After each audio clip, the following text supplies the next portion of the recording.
Chapter 29. Who are you, Anastasia? The ship was waiting for me at Sir Gut.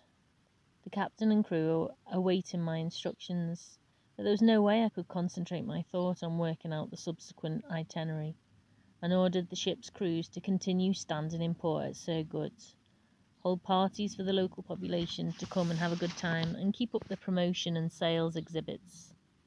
My thoughts were occupied with my experiences with Anastasia.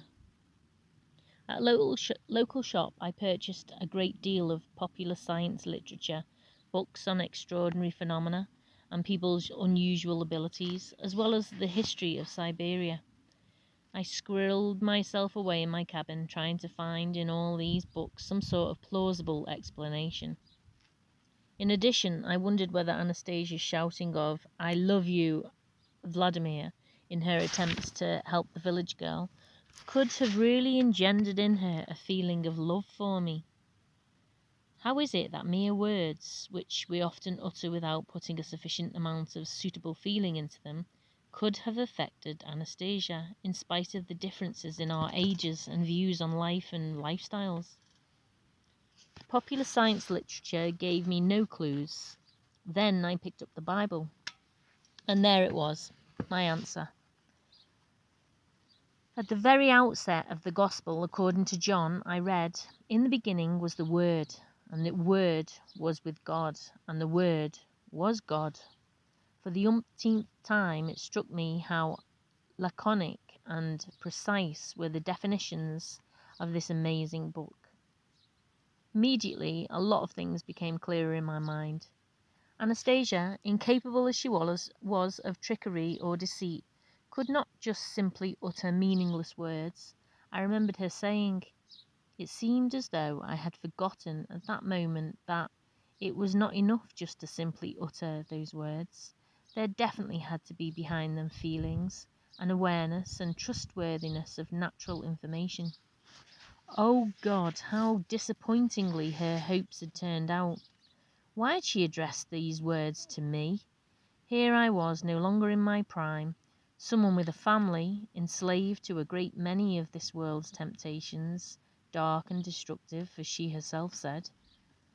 With her degree of inner purity, she deserved someone else entirely. But who could fall in love with her, given such an extraordinary lifestyle, mentality, and intellect? At first glance, she comes across as an ordinary girl, albeit extremely beautiful and attractive. But once you get to know her, it is as though she is transformed into some kind of creature, living away beyond the bounds of the rational. It may very well be that this impression of mine is due to my imperfect knowledge of things, my insufficient understanding of what constitutes our being. Others might have an entirely different perception of her. I recalled that even at our parting, I did not feel any particular desire to kiss or embrace her. I don't know whether she would have wanted me to or not. Anyway, what exactly did she want? I recalled her telling me of her dreams. What a strange philosophical bent her love had. Organise a fellowship of entrepreneurs to help them. Write a book passing along her advice to people. Carry people across the dark forces window of time. And she believes it all. She is convinced that that's how it will. Oh, I was a good one. I promised I would try and organise a fellowship and write a book. Now she'll probably be having even more fantastic dreams about that. She might have thought up something simpler, more realistic. An inexplicable sense of pity for Anastasia arose in my heart. I could imagine her in her forest, waiting and dreaming that everything would work out that way in broad day. Fine if she was simply content to wait and dream, but who knows, she may go beyond that and start taking steps on her own, following that ray of goodness of hers, expending the colossal energy of her heart and believing in the impossible. And even though she showed me what she could do with her ray and attempted to explain to me how it works, somehow my consciousness still couldn't accept it as something real. Judge for yourselves, dear readers. In her own words, she aims her ray at a person, illuminates this person, this man, with an invisible light and imparts to him her feelings and aspirations toward goodness and light. No, no, do not just think that I am interfering with a person's mental makeup, that I am violating his heart and mind, I remember her telling me. Man is free, people are free, to accept or reject me, only to the degree that they themselves find it their liking, something close to their heart, will they be able to accept these feelings as their own.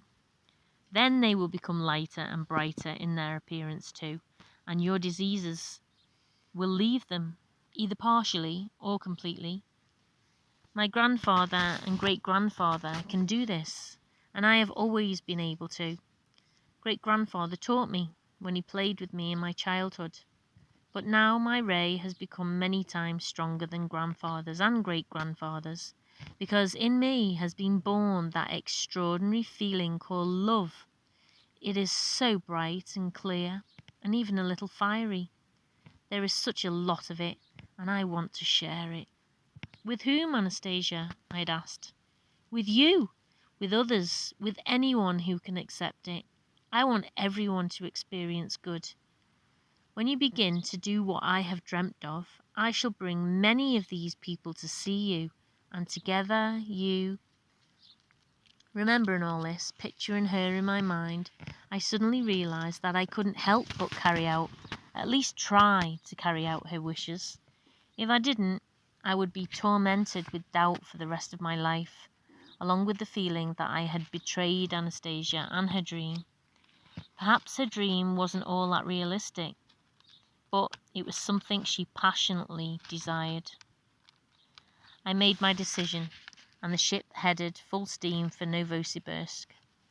The unloading and disassembly of the exhibit equipment I left to my firm's executive director. After somehow managing to settle matters with my wife, I set out for Moscow. To make, or at least try to make, Anastasia's dream come true. To be continued. End of that chapter. Chapter 30, Book 1. Author's Message to Readers. Dear readers, thank you. Thank you all who have responded to Anastasia with kindness and understanding.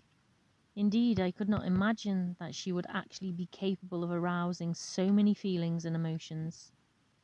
I would so like to answer all your letters individually, but for the time being at least, this is physically impossible.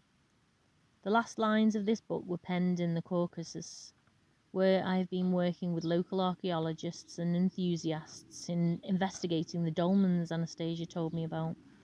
And we found them, saw them with our own eyes, took pictures. These are ancient stone constructions, 10,000 years old. They have functional significance even for people living today. They are located in the south, in the mountains of the Caucasus, not far from the cities of Novorossiysk and Galenzik and Torps. They are the precursors of the pyramids of Egypt. But the local residents didn't pay any attention to the dolmens, not appreciating their purpose.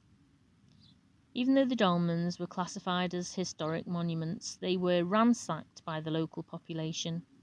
Their huge stones were carted off and even used to build a church in the settlement of Berikovo, which to me is nothing short of sheer blasphemy. Perhaps it was for the same reason that 40 priests were cruelly tortured to death in the Kuban region during the revolutionary period of Russian history. One priest for each dolmen stone. People carried these stones off, not fully appreciating their significance. Now that Anastasia has spoken about them, I think all this will change. It is amazing, but a fact. Much of what she said has already been confirmed. And even the fluctuations she talked about, the background radiation of the earth fluctuating near the dolmens, have been detected and reported on by local health officials. Out of all the things Anastasia told or showed to me, I have decided to publish only what has been directly or indirectly corroborated by scientific experiments, material objects, or historical facts. Though I'm starting to think that we'd better simply listen some more with our hearts too. It would be better that way. The other method of confirmation takes up an awful lot of time, as with the dolmens, for example. It took me pretty much half a year to collect historical data and trek through the Caucasus Mountains to see the dolmens with my own eyes and take pictures of them. I was finally convinced, but at the end of the day it turns out that if I'd simply believed right off, I could have used this half year to greater advantage. It turns out that a great deal depends on one's ability to believe. I did get a chance to visit Anastasia a second time. I got a chance to see the son she bore and how she relates to him. A most unusual relationship. In addition, I had the opportunity to find out from the people who ferried me to the spot on the riverbank about the various attempts on the part of both individuals and groups to penetrate Anastasia's domain and find her dwelling place for themselves. Many, no doubt, wished to see and talk with her out of well-meaning motives. But the people who ferried me also told me about a group of scoundrels who set up camp on the riverbank, sent out a helicopter to take pictures of the area, and tried to capture her. She was obliged to emerge from the taiga to talk with them and then send them packing, despite their attempts to restrain her physically. I shall tell all about that in the second book. I only ask people not to touch her, to leave her alone. Now, after the experience with these rotters, local hunters have taken it upon themselves to shoot strangers on sight. That's bad, of course, but I say, let them shoot. It turns out the local hunters knew about her existence long before I came along, only they never told anyone. And they never encroached upon her territory themselves. The locals talked with her only when she came out to them.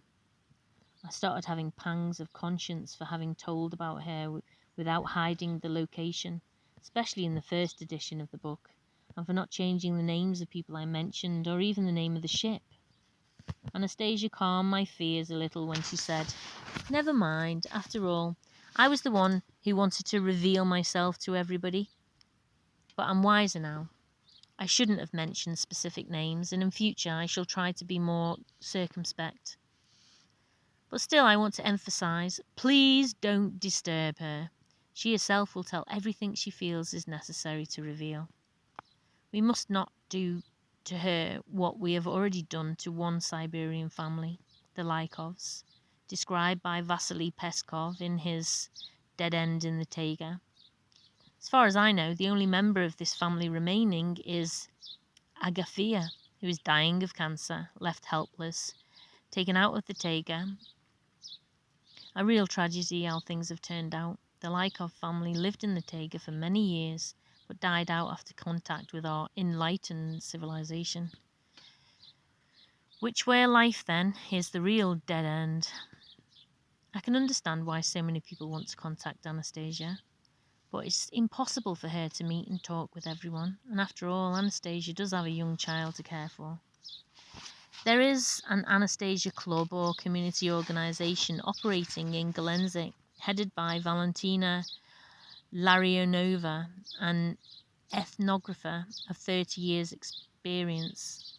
She's organised a group of local ethnographers, along with people from a variety of professions, who are sensitive to the spiritual legacy of their region and its ecological problems. This is one of the first clubs to be organised by readers of the Anastasia book.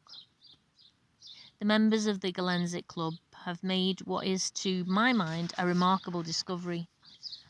On the basis of information provided by Anastasia, they have restored to Russia, and quite possibly to the world, the forgotten shrines of our ancestors, and are now receiving people wishing to visit them and conducting tours to the places mentioned by Anastasia.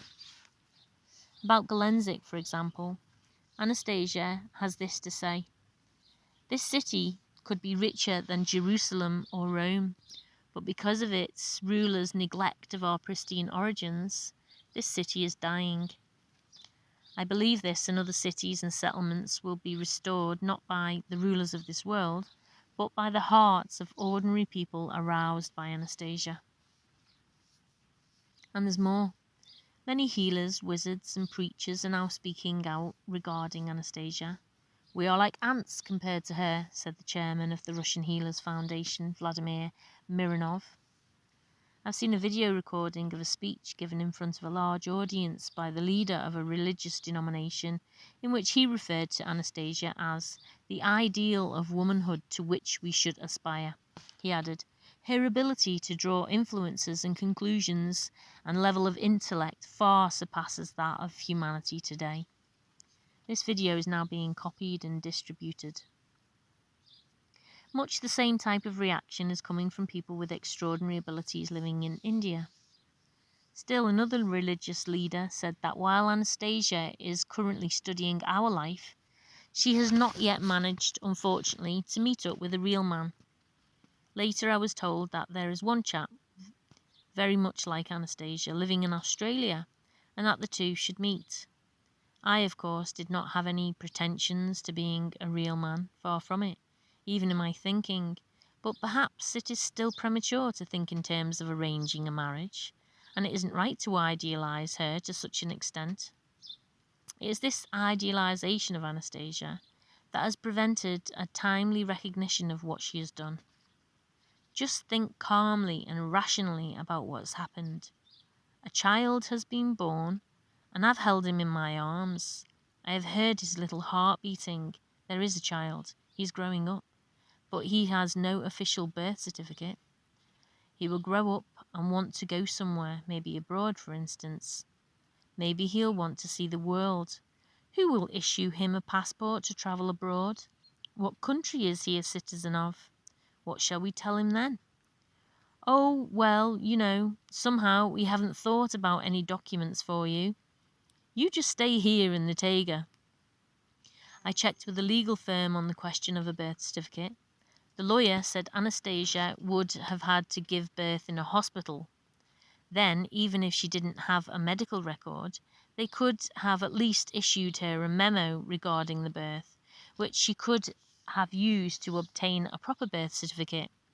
"The other alternative," said the lawyer, "would be for her to abandon her child to an orphanage. They would issue him documents there. Orphanages can do that. And then have him adopted. But somehow this alternative was not at all appealing, and I doubt that Anastasia would ever agree. So what to do? When I talked with her about a birth certificate, she responded, Of course it would be fine if he had one, just like everyone else. I suppose I let that slip by without really thinking about it. But do not be concerned. Everything will still work out." Note how she said, "I suppose I let that slip by without really thinking about it." I wonder how many other things she has let slip by. Things which could be taken care of at a future stage. That means we can't fully count on everything working out exactly the way she said. I think we need to examine it all very carefully and at some point make adjustments to adapt it to our reality. On another point, I hear talk about what a poor entrepreneur I am, not being able to print enough copies to keep pace with the demand. Indeed, I really can't at the moment. I've refused to sell exclusive rights to the book to any one publisher. I certainly don't want anyone to have exclusive control over the manuscript and put out whatever print runs they fancy. The publishers I talked with gave me this.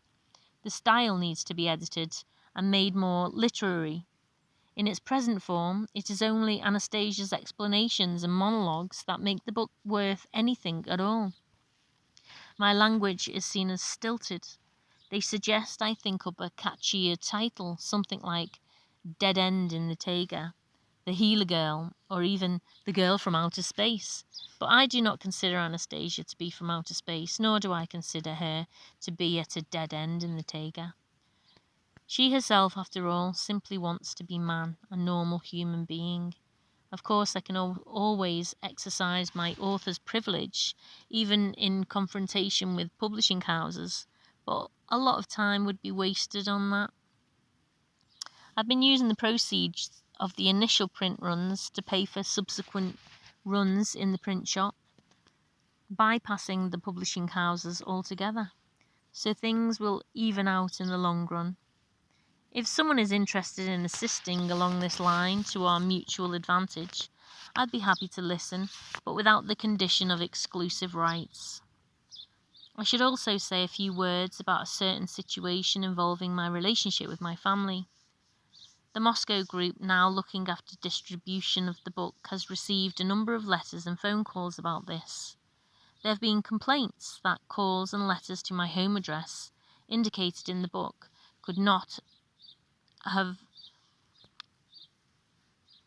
There have been complaints that calls and letters to my home address, indicated in the book, have not been met with any intelligible response. I left Novosibirsk, as I mentioned, directly upon my return from the exhibition. Subsequent events will be described in my next book. Now I have learnt that my firm is falling apart, and there has been nobody there to reply to inquiries. I'll see to it and bring it back to life once I've finished my writing. As for my wife, I have only spoken to her on the telephone. It was a deeply personal conversation. However, I beg my correspondent's forgiveness for not responding right off and for my delay in sending out copies of the book. At present, my daughter Polina is there. I have met with her. She will fix everything up, and in future, there should be no repetition of the trouble. I have had long talks with my daughter, and she understands everything. A little later, I plan to get a mobile telephone, and then I shall be able to spend more time chatting with you personally. I shall definitely respond to all the letters coming in, and maybe even publish some of them. They are worth publishing.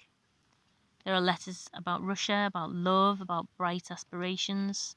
They show the same energy Elena Ivanova Rich talks about in her book Living Ethics. Thank you for these letters. But one letter in particular, a letter from a 13-year-old girl from Kolomna named Nastia, deserves to be answered right here and now, along with other girls who have written and will be writing. Here is her letter. Dear Vladimir Megre, my name is Nastia Shapkina from the city of Kolomna. I'm 13 years old and I'm in grade 7 at school. I read your book, The Ringing Cedar, Anastasia. I really, really liked it. Not just liked, that's not the best word here. It sounds too dry. After reading the book, I got a warm and happy feeling in my heart. They told me a lot about it in hospital. I've got a serious illness and I have to go to hospital every 2 months, and I really want to get well. And your book was like a ray of light amidst all this darkness and vulgarity. I really want to meet with you, and especially with Anastasia. Could you help me? Right now you're probably thinking how brash and impolite she is. But that's not true, you see. That's the way we all are until we see with our own eyes. We don't believe anyone. I don't even know whether to believe or not. Mama doesn't believe, and no one around here believes. It is so fantastic, and yet, why not? To be honest, I believed. I really did. But all my friends kept saying, fairy tales, fairy tales. I'm confused. Please help me. I think you are very brave. I think you are a very brave man. You have written the truth. Maybe you haven't yet told the whole story, but you've told a good part of it, that's for certain. What happened between you and Anastasia? The way you offended her?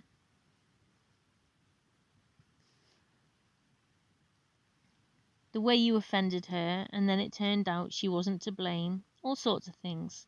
Yet still, I think you shouldn't offend a person that way, even if, let's say, she's abnormal or a fake, but that's strictly my personal opinion. You may not agree with it. Vladimir, sorry, I don't know your patronymic. Did Anastasia have a child or not?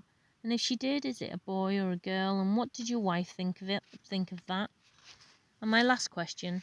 You wrote that Anastasia's grandfather and great-grandfather rubbed the piece of cedar with their fingers, but you never said that Anastasia did this too. Did she really not do it? Or did you just happen to leave it out? Please answer me. I know you get whole bagfuls of letters, but please, just a few lines. Goodbye, Anastasia. Dear Nastia, you will most certainly be a healthy, spiritually strong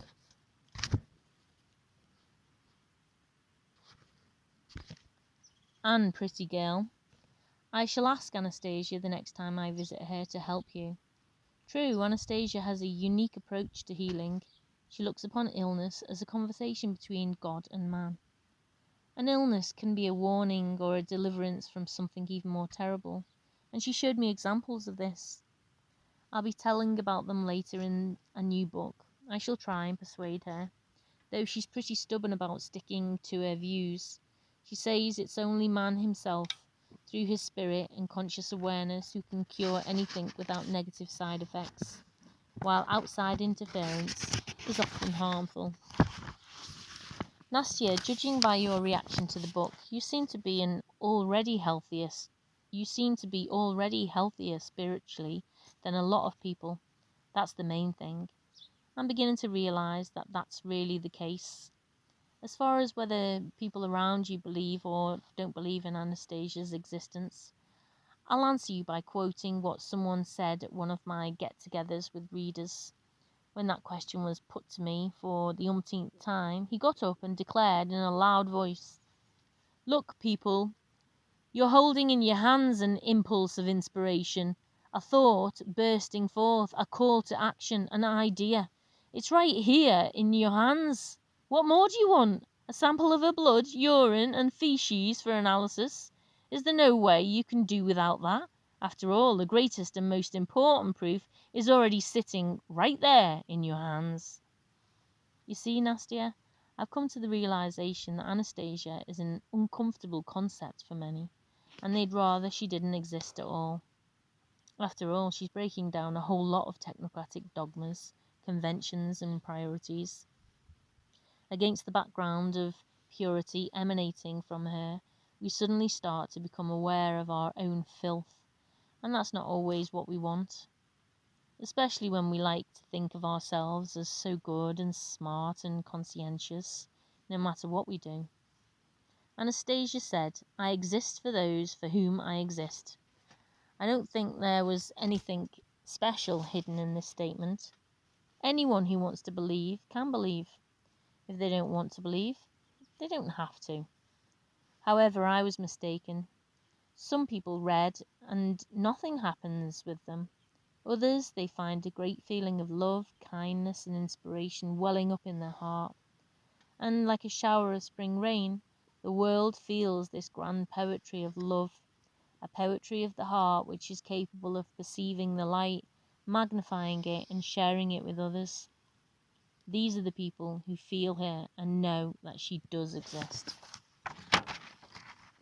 As for my wife, Nastia, she reacted the way most women probably would. We've only spoken on the telephone, but my daughter Polina is ready to help me.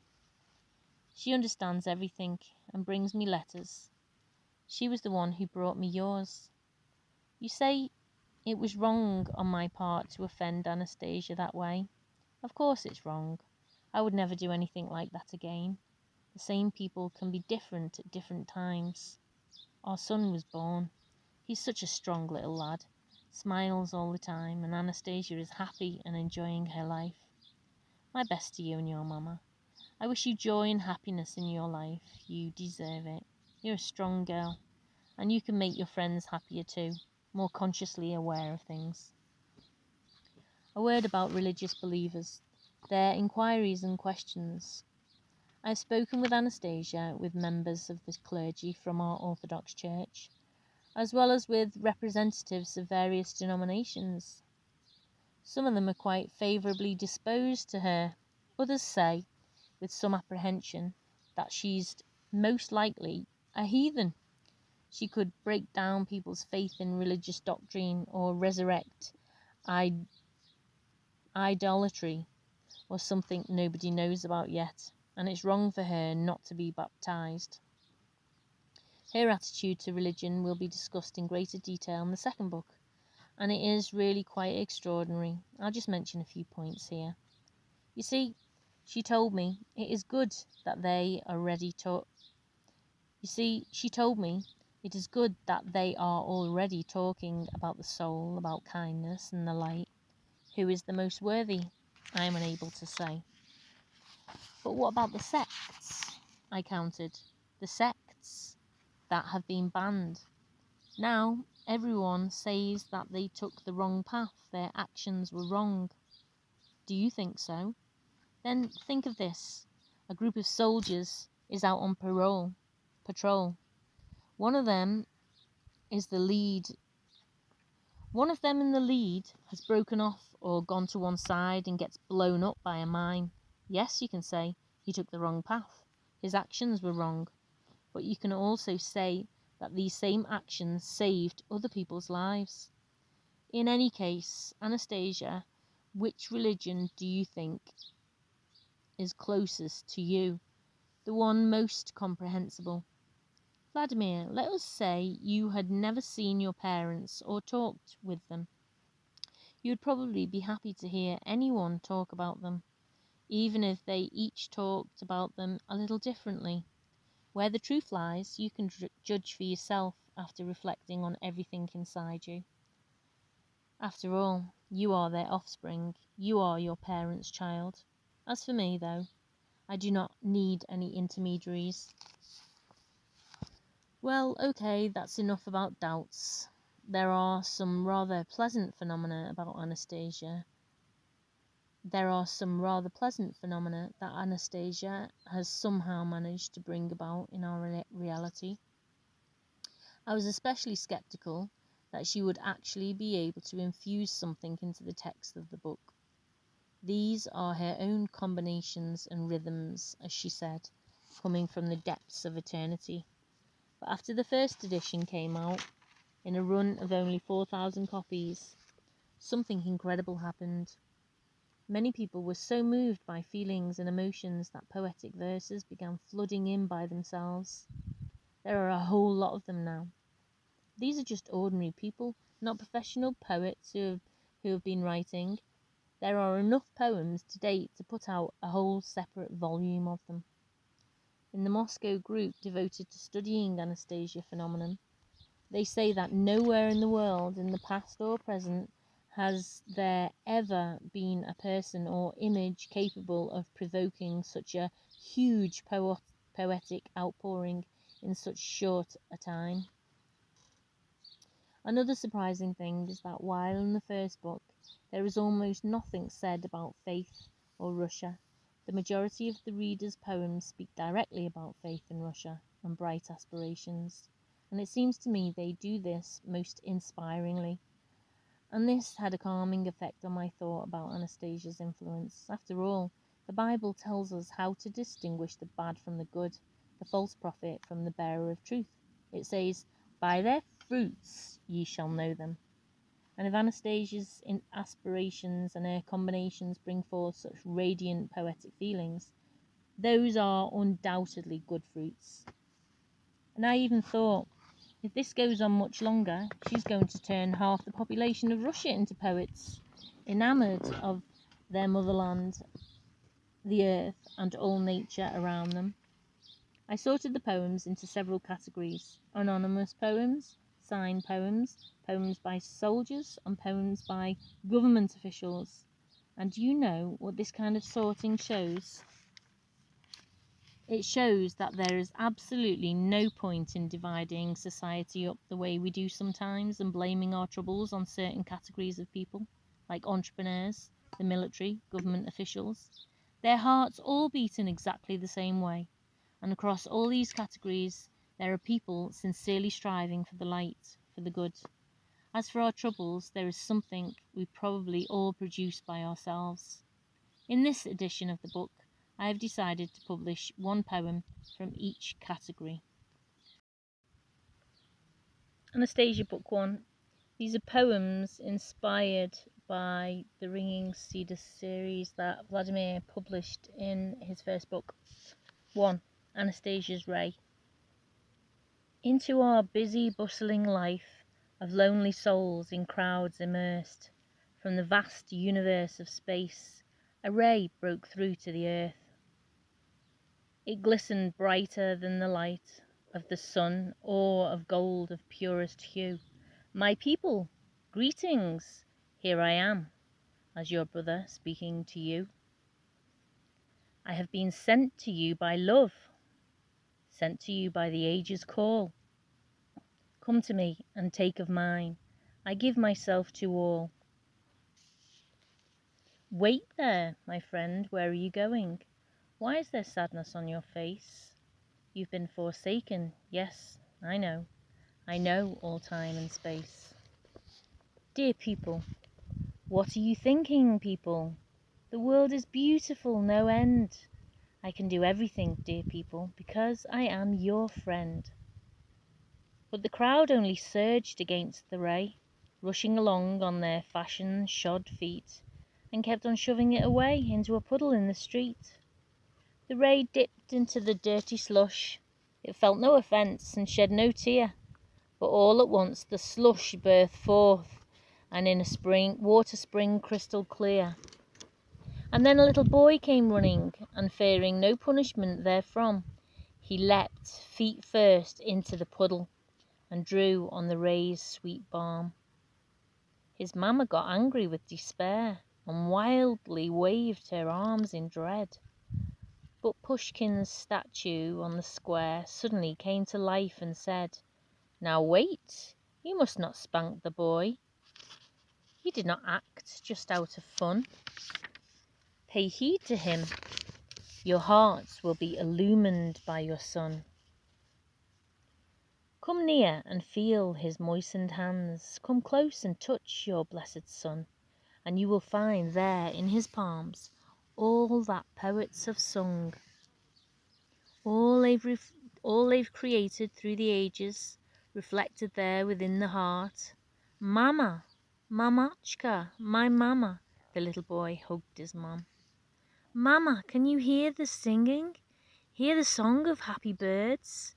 You know, dear Mama, yes, you know it. I shall write you a verse. And now you will be happy, Mama, for that is what I want for you. You see, I hear it, yes, I hear it. I think I can do it too." Into our busy, bustling life of lonely souls in crowds immersed, from the vast universe of space, a ray broke through to the earth. Author unknown. Poem 2. Anastasia, in brackets Anas, on the image of heroine of Vladimir Megre's book Anastasia. In Russia, Megre wrote this brand new idea in book publications and newspaper lines, the Ringing Cedar or Anastasia, which drew attention to himself at the same time. It's not the first time that his name I've heard spoken, and yet it is still not that common a name. Yes, Anastasia, so music evoking, or Stasia, or Stacy, they all mean the same. The Stacys I know live in cities of shadows, their character simple, of good honest worth. But here in the taiga, in a cedar-ringed meadow, I glimpse a fair goddess, the fairest on earth. Anas, a Siberian of nature's creation. In harmony with her environment lives, her conscious awareness, her love, inspiration, to animals, plants, all around her she gives. Her feelings and thoughts are in tune with the living. The mind of the cosmos is simple and clear.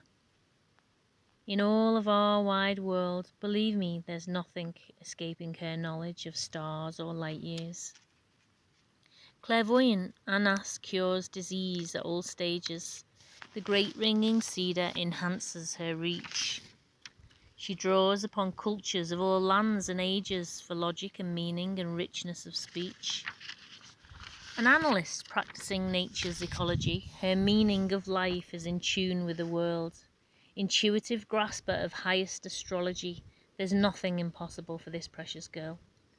N. Mikhailov, Moscow. 3. The kind wizard girl. Galenzic's, dolmens, the years wind back.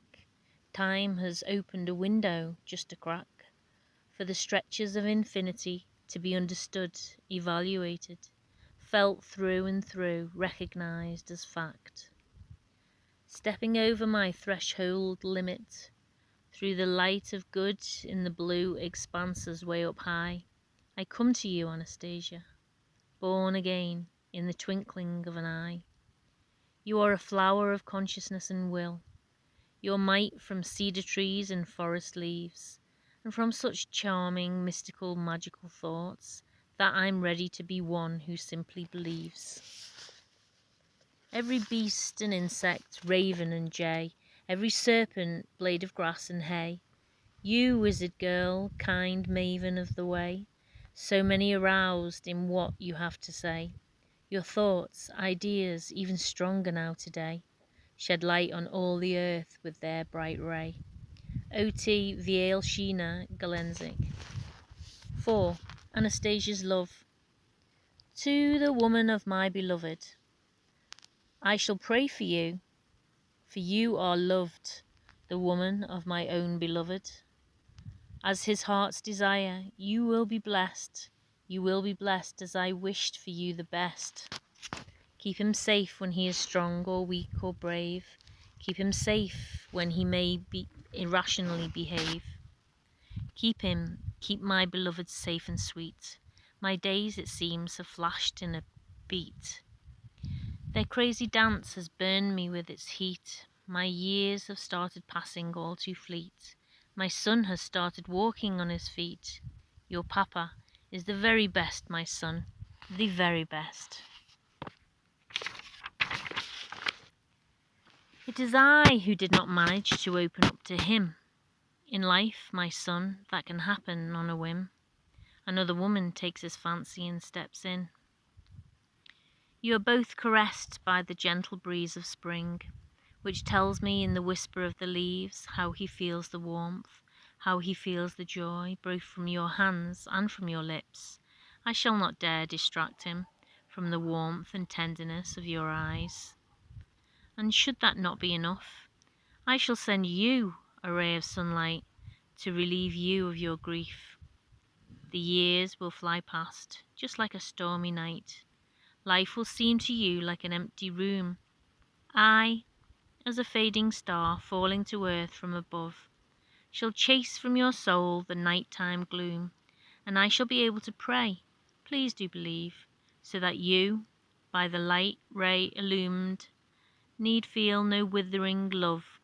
I shall be able to pray, for you are loved, the woman of my own beloved. Author unknown. 5. To Anastasia. To a woman I dedicate this verse. I write as an Air Force flyer. A poet I could never be, but my heart flared true. My breast with fire did burst. Anastasia, do not think me brass. I can't stop loving you. Your image, a touching pulse for good, pulsed louder than any engine ever could. My engine failed, visibility nil, an explosion in the twinkling of an eye, and then your ray of light, your image flashed and blessed. On fragile wings it kept me in flight. A single moment it took, only one. I wished as I looked until my landing gear touched safely down, that I were a blade of grass upon the ground, by your fingers tenderly caressed. Author unknown. 6. The cedar forest rings and chimes to Vladimir Negre. Ah, the fragrance of Siberian cedars, the smell of resin very strong, the taiga vast among almost half a globe sweeping, stretching to one grand endless song. The cedars keep peace since times of old, maintaining the energy of the earth. To brighten the pulse beat of the soul, they ring for all mankind these words. Here dwells among us Anastasia, in spiritual purity's forest art. She watches over Mother Russia, through people's holiness of heart. She sends out thoughts and calls to action, to the highway leading to heavenly light. The essence of Veles, Krishna, Rama, Shiva, Buddha, Allah, Christ. These holy thoughts, the star-bright logos, old Russian purity their theme, are flying like snowstorms, calling the ages to penetrate to the heart of the dream. With me are forces of light unchanging. I exist for all who walk and plod. I give to all a bright awakening who do not turn their back on God. Bow before holy Russia's leading. Bow to her gods, our creators above, in the never-ceasing ring of the cedars which defy the light as love. So, Russians, turn and with your soul pay heed to all that heaven gives. On the rivers of Lena, Yarna and Ob, God's temple of all the Russias lives. Step out on the upward road to the light, the cosmic self-programming path discern. We look to your goals as you answer aright, so Russia may to her gods return. Preserver of the cosmic energy of nature, the ringing cedar waits for the one who loves his Russia as God the Saviour, whose heart its course for others has run. Then live in peace and love for nature. Brook no dishonesty, live aright. Draw wisdom's radiance from the people's favour, and show to others the pathway to light. Such people are called by Anastasia to accept my energy's gentle load, so that the bright force's attentive idea may help those climbing up the road. The cedars call everyone to hope for the prize, on the path to divinity, to beauty's gleam. Awaken, my people, open your eyes, reach out to others, to the heart of the dream. The cosmic expanse opens wide its doors, the awakened pilgrims on their climb. To those united on their upward course, the whole cedar forest rings and chimes.